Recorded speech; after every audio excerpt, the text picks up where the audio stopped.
La mañanera de Ángel Dominical, domingo 11 de abril del año 2021.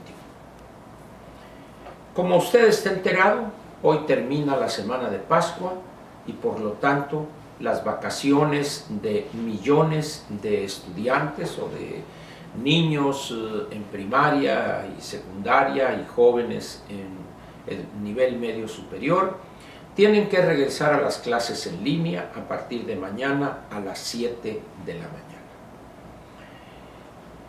Hoy domingo se antoja un tema, iba a decir ligero, pero no un tema fácil, que no contribuya a este ambiente de rijosidad, de pésima gobernación. Voy a intentar hablar sin caer en ello de la educación. Desde hace muchos años es conocido para los especialistas en la materia, especialistas en educación, como podría ser el caso del doctor Carlos Ornelas, de Gilberto Guevara y algunos otros que trabajan en el Instituto Nacional de Evaluación de la Educación, del INE, y en algunos centros de investigación en cuestiones sociales, en el Colegio de México, en el CIDE y en algunas instituciones educativas, la Ibero, el ITAM, etc. Para esas personas, para esos especialistas, no es nuevo el desastre educativo del país. Especialmente Gilberto y Carlos Ornelas han abundado en eso desde hace muchos años. No es la complejidad, sino más bien es la corrupción, las complicidades y el uso electorero del Sindicato Nacional de Trabajadores de la Educación y por otro lado, grupos de delincuentes como la CENTE, la CETEC, la Sección 22, etcétera, que han hecho de tomar la educación como pretexto para obtener una buena cantidad de las rentas en el estado en el que se desenvuelven. El caso de la Sección 22 o de la CETEC son ejemplares en este saqueo y extorsión que durante decenios han hecho de funcionarios estatales y federales. El intento que se hizo en el gobierno anterior por recuperar para el Estado el control de las plazas, de los dineros, acabó en nada con este gobierno que echó atrás prácticamente todo lo poquito que se había avanzado. Y hoy no es exagerado decir que la situación del sistema de educación pública en México está peor que en años anteriores o que en gobiernos anteriores.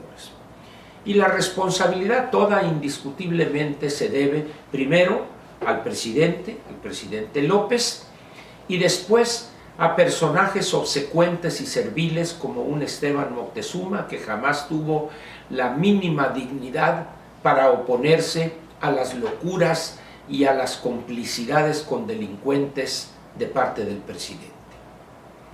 Hoy vemos al frente de la Secretaría de Educación una persona cuya mediocridad la exuda, se le nota. Es una mujer, con todo respeto para ella en lo personal, pero como funcionaria para estar al frente de la Secretaría de Educación en una coyuntura como esta, es sin duda alguna la peor de las decisiones. Un subsecretario que está más interesado en desarrollar la versión con azupo del libro de citas del presidente Mao que entender los problemas que tiene la educación o que enfrenta la educación pública en México. Y luego otro señor por allá que quiere reescribir algunos aspectos de los libros de texto gratuito y así por el estilo. Es evidente que esos sueños de opio no van a prosperar, pero nada les interesa a ellos. Lo que les importa es verse revolucionarios en el momento actual. No lo van a lograr, van a ser echados más pronto que tarde al basurero de la historia.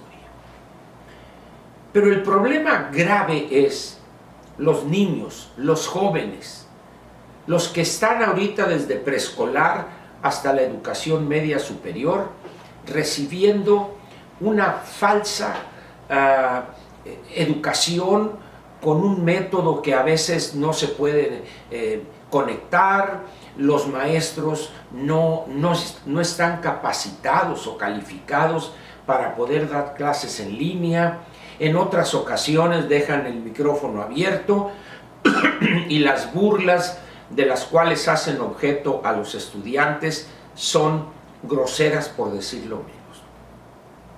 Pero también hay otro aspecto, que lo único que está sucediendo en términos concretos es profundizando los niveles de desigualdad en vastas regiones del país. Por un lado, algunas escuelas privadas y también públicas, hay que decirlo, reúnen los requisitos básicos, elementales de la logística, de la infraestructura, porque sus alumnos, sus estudiantes, tienen acceso a Internet prácticamente todas sus familias tienen capacidad para proveerles de un equipo de cómputo, pero hay un porcentaje que no es despreciable, donde no tienen esos recursos. Nadie se preocupa por ellos. Nadie ha pensado en un programa alterno para proveerles de alguna computadora, una tableta, con lo más elemental para que puedan estar conectados. Y en otras regiones del país, como usted está enterado, ni luz eléctrica hay. A esos, pues que se los cargue el payaso, diría el clásico.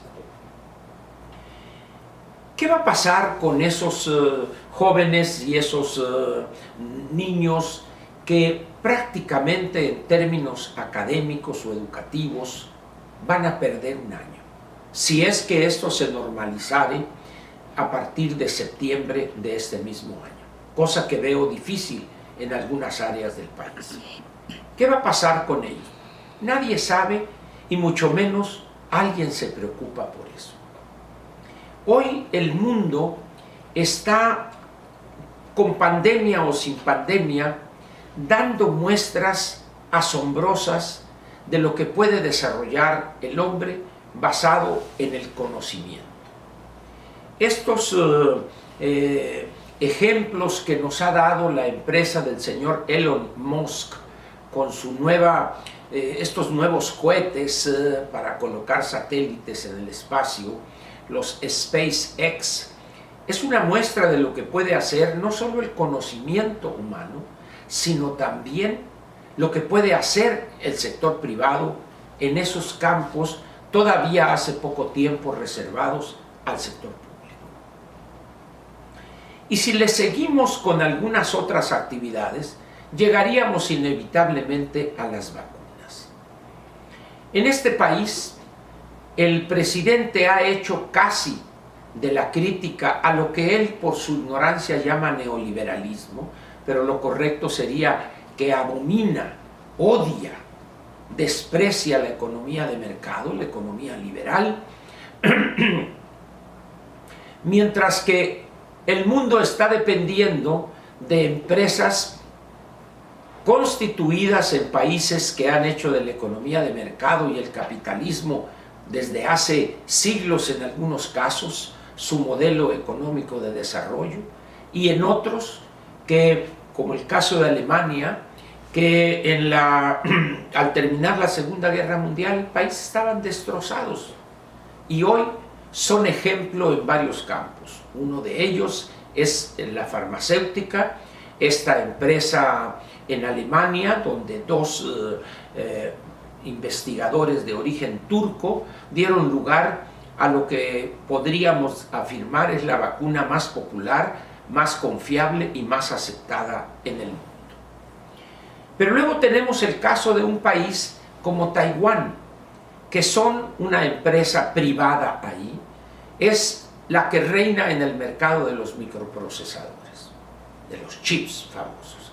Y así podríamos encontrar muchos ejemplos en el mundo donde La libertad económica determina un impulso, un estímulo al talento, a la innovación, y da resultados eso. Los inversionistas llegan y ponen sus recursos en esas empresas, en esos startups les llaman, en esos proyectos que presentan un futuro para ellos interesante, que los lleva a arriesgar una parte de su patrimonio. Es la regla de oro hoy en el mundo. Es evidente que en esos países se genera una especie de imán para que jóvenes de otros países busquen ir a estudiar a esos como Estados Unidos, Canadá, Alemania, Reino Unido, Australia, quizá, etc. Van ahí porque saben que ahí hay un ambiente donde se premia la innovación, donde las trabas burocráticas en cuanto a la investigación científica se refiere prácticamente han desaparecido. A la par que vemos eso del mundo hoy, ¿qué vemos en México? En primer lugar, un jefe de Estado y jefe de gobierno que idolatra la ignorancia. Para él, encerrarse alejado del resto del mundo es lo correcto. Nuestro gobernante hoy piensa que estamos en los años 70 del siglo pasado, donde borrachos el 15 de septiembre gritábamos: como México no hay dos. Pues qué bueno, diría el clásico, que nomás hay un México. Si el planeta está así, imagínense con dos Méxicos, ya habría desaparecido. Estamos ante una situación peligrosa, y lo peor, peligrosa para los que menos tienen, que no se cansó de repetir el actual jefe de Estado, que ellos eran la atención prioritaria para su gobernación, cuando ha sido exactamente lo contrario. Los que más han padecido en materia económica, ingreso, consumo, empleo, etcétera, los que más han sufrido en materia de salud, y no me refiero solo a los efectos de la pandemia, los que más han sufrido en materia de la educación, esos son los que menos tienen. La clase media, batallando con un tarjetazo, como quieran ustedes, han logrado sobrevivir, adecuarse a esas condiciones, vendiendo por acá esto, entregando un activo que habían comprado y ya no pudieron pagar y debieron regresarlo a la fuente que los financió, etc. Y los de la mafia del poder que llamaba López durante años, pues esos no tienen problema. Pero ¿qué pasa con ese amplísimo sector de la sociedad mexicana, que podríamos calificarlos, para utilizar el lenguaje casi cavernario y pedestre del actual presidente, los que menos tienen? Tal parece que el presidente en realidad los odia, los desprecia, y es ellos, ese grupo, los que hoy representan el blanco preferido de este presidente para prácticamente acabar con ellos. No tienen empleo, no tienen ingreso, no tienen una buena o una razonable educación y tampoco los servicios de salud a los que estaban acostumbrados. Vaya forma de priorizar a los que menos tienen. Esa es la verdadera catadura y verdaderas intenciones de López. Acabar prácticamente con los que menos tienen, y quizá después intentar seguir con los clasemedieros y luego quizá con los camajanes, con esa mafia del poder. Lo que no se da cuenta es que será derrotado en toda la línea y más temprano que tarde será arrumbado al basurero de la historia. Gracias, y lo espero en la mañanera de lunes, mañana, donde comenzaremos ya en la normalidad, otra semana con campañas, con spots, con espectáculo grotesco de Mario Delgado y Félix Salgado. Nos vemos mañana. Gracias.